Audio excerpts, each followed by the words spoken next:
श्रीराम समर्थ. श्रीमद दासबोध मंत्रांचा पंचम दशक. समास 6वा. शुद्ध ज्ञान निरूपण. श्रीराम.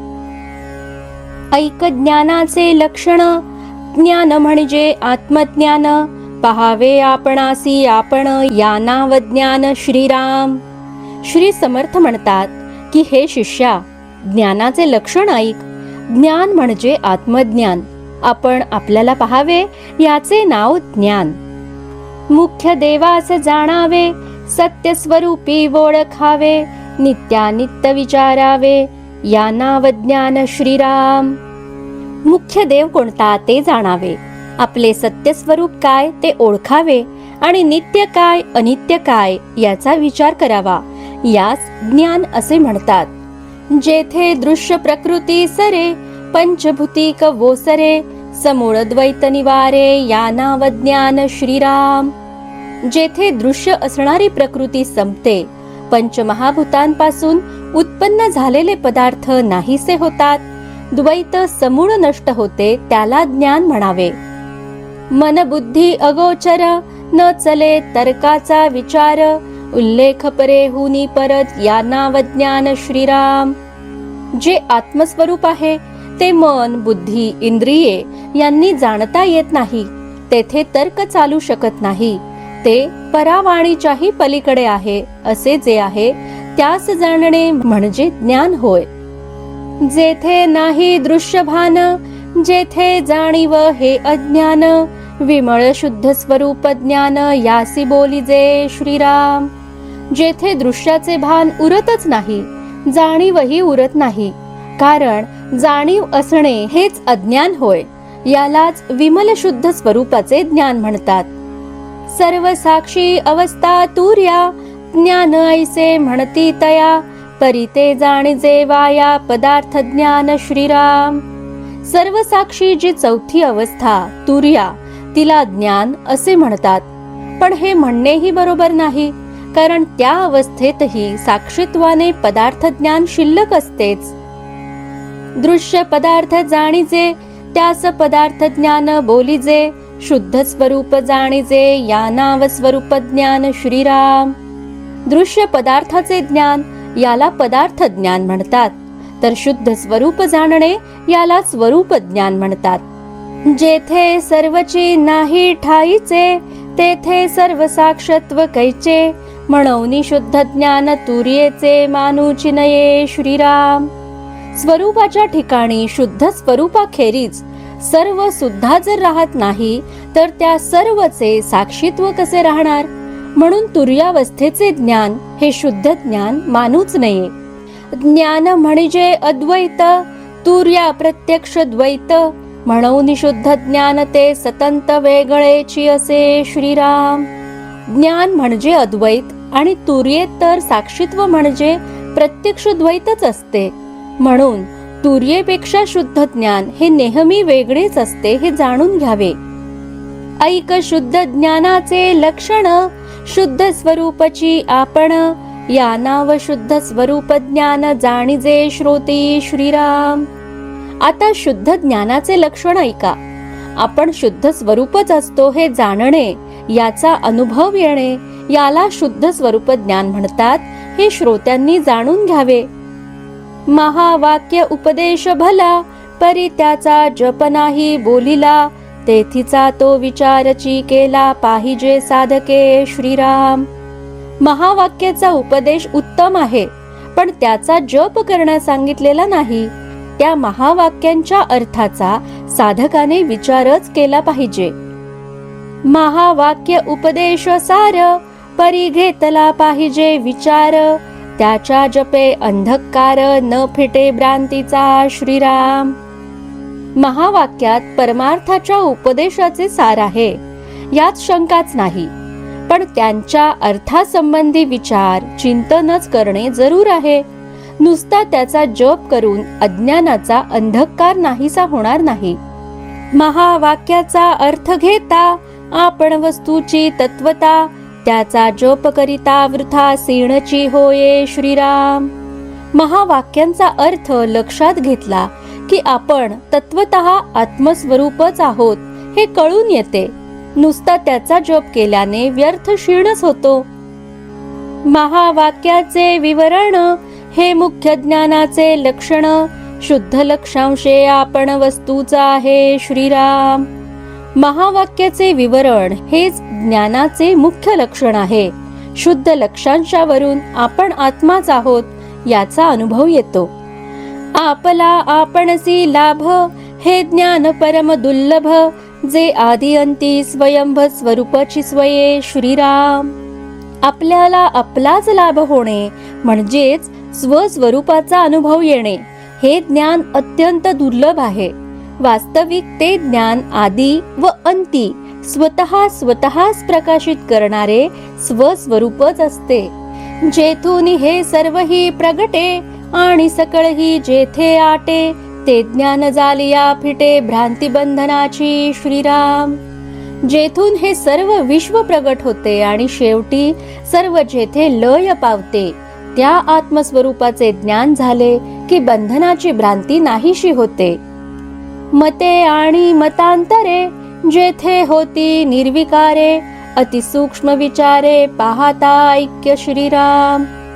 मते आणि मतांतरे जेथे फोल ठरतात त्याच्या संबंधी अतिसूक्ष्म विचार केल्यावर त्याच्यात पूर्ण ऐक्य दिसून येते.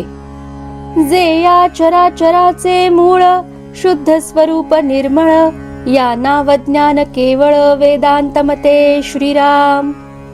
या चराचराचे मूळ असलेले शुद्ध निर्मळ आत्मस्वरूप त्याचा साक्षात अनुभव येणे यालाच वेदांतामध्ये शुद्ध ज्ञान म्हणतात. शोधिता आपले मूळ स्थान सहजची उडे अज्ञान या नाव म्हणजे ब्रह्मज्ञान मोक्षदायक श्रीराम.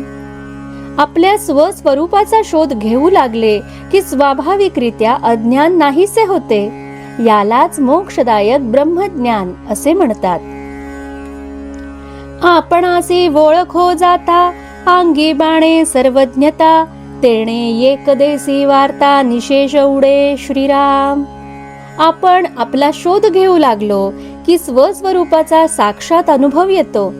ते स्वरूप सर्वव्यापी असल्याने मी म्हणजे देह हे एकदेशित्व नाहीसे होते व आत्मा हेच आपले स्वस्वरूप असल्याने सर्वज्ञता अंगी बाणते. मी कोण ऐसा हेत धरून पाहता देहातीत अवलोकिताने मस्त स्वरूपची होये श्रीराम. वृत्ती अंतर्मुख करून मी कोण हे जाणण्याच्या हेतूने आपण आपला शोध घेऊ लागलो की आपण देह नसून देहातीत आहोत हे कळून येते. नंतर नीट विचार केला असता स्वस्वरूपाचा साक्षात अनुभव येतो. असो पूर्वी थोर थोर जेणे ज्ञाने पैल पार पावले ते साचार ऐकता श्रीराम. असो पूर्वीचे महाथोर पुरुष ज्या ज्ञानाच्या योगे भवसागराच्या पैलतीरास पोहोचले त्यांची नावे आता ऐका. व्यास वसिष्ठ महामुनी शुक नारद समाधानी जनकादिक महाज्ञानी येणेची ज्ञाने श्रीराम. या ज्ञानाच्या योगेच व्यास वसिष्ठ महामुनी शुक नारद समाधानी झाले आणि जनकादिक महाज्ञानी झाले. वामदेवादिक योगेश्वर वाल्मिक अत्री ऋषेश्वर शौनिकादी अध्यात्मसार वेदांत मते श्रीराम. वामदेव आदी योगेश्वर वाल्मिकी अत्री यांच्यासारखे ऋषीश्वर शौनकादी वेदांत मतांचे सार जे आत्मज्ञान त्याच्या योगानेच परमपदाला पोहोचले. सनकादिक मुख्य करुनी आदिनाथ मीन गोरक्ष मुनी आणिक बोलता वचनीय गाध असती श्रीराम. मुख्यत्वे सनकादिक तसेच आदिनाथ मच्छिंद्रनाथ गोरखनाथ इत्यादींची गणती करू लागल्यास असंख्य आहेत. सिद्ध मुनी महानुभाव सकळांचा जो अंतर्भाव जेणे सुखे महादेव डुल्लत सदा श्रीराम. सिद्ध मुनी श्रेष्ठ ब्रह्मज्ञानी पुरुष यांचा जो स्वानुभव आहे आणि ज्या सुखाच्या योगे महादेव सदा डुलत असतात. जे वेदशास्त्रांचे सार सिद्धांत धादांत विचार ज्याची प्राप्ती भाग्यानुसार भाविकांस होये श्रीराम. जे वेदशास्त्रांचे सार आहे त्याची गुरुप्रतीती, आत्मप्रतीती याची प्राप्ती भाविकांना त्यांच्या भाग्यानुसार होत असते. साधू संत आणि सज्जन, भूत भविष्य वर्तमान सर्वत्रांचे गुह्य ज्ञान ते सांगिजेल आता श्रीराम. भूतकाळात होऊन गेलेले, वर्तमान काळी हयात असलेले आणि पुढे भविष्य काळात होणारे जसे जे सर्व साधू संत आणि सज्जन या सर्वांचे जे गुह्य ज्ञान ते आता मी तुला सांगतो. तीर्थे व्रते तपे दाने जे न जोडे धूम्रपाने, पंचाग्नी गोरांजने जे प्राप्त नव्हे श्रीराम. ते गुह्य ज्ञान तीर्थे व्रते तपे दाने यांनी किंवा धूम्रपान, पंचाग्नी साधन, गोरांजने यांनी प्राप्त होत नाही. सकळ साधनाचे फळ ज्ञानाची सिगची केवळ, जेणे संशयाचे मूळ निशेष तुटे श्रीराम. ते ज्ञान म्हणजे सर्व साधनांचे फळ, ज्ञानाचे केवळ शिखरच असून त्याच्या योगाने संशय पूर्णतः नष्ट होतो. 56 भाषा तितुके ग्रंथ आदी करून वेदांत, या इतुकियांचा गहनार्थ एकची आहे श्रीराम. जगात 56 म्हणजे अनेक भाषा आहेत आणि त्यात तसे अनेक ग्रंथ आहेत. त्या सर्व ग्रंथांचा आणि मुख्यत्वे वेदांताचा गहन अर्थ एकच आहे, तो म्हणजे आत्मज्ञान. जे नेणवे पुराणी, जे सिणल्या वेदवाणी, तेची आता येची क्षणी बोधीन गुरुकृपे श्रीराम. ज्याचे ज्ञान पुराणांना नाही, ज्याचे वर्णन करताना वेदही शिणले, तेच ज्ञान आता या क्षणी मी गुरुकृपेने उपदेशितो. पाहिले नसता संस्कृती, रीग नाही मर्राष्ट्र ग्रंथी, हृदयी वसल्या कृपामूर्ती सद्गुरु स्वामी श्रीराम.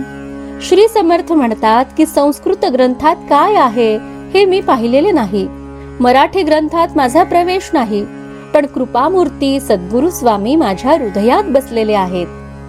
आता न लगे संस्कृत अथवा ग्रंथ प्राकृत, माझा स्वामी कृपेसहित हृदयी वसे श्रीराम.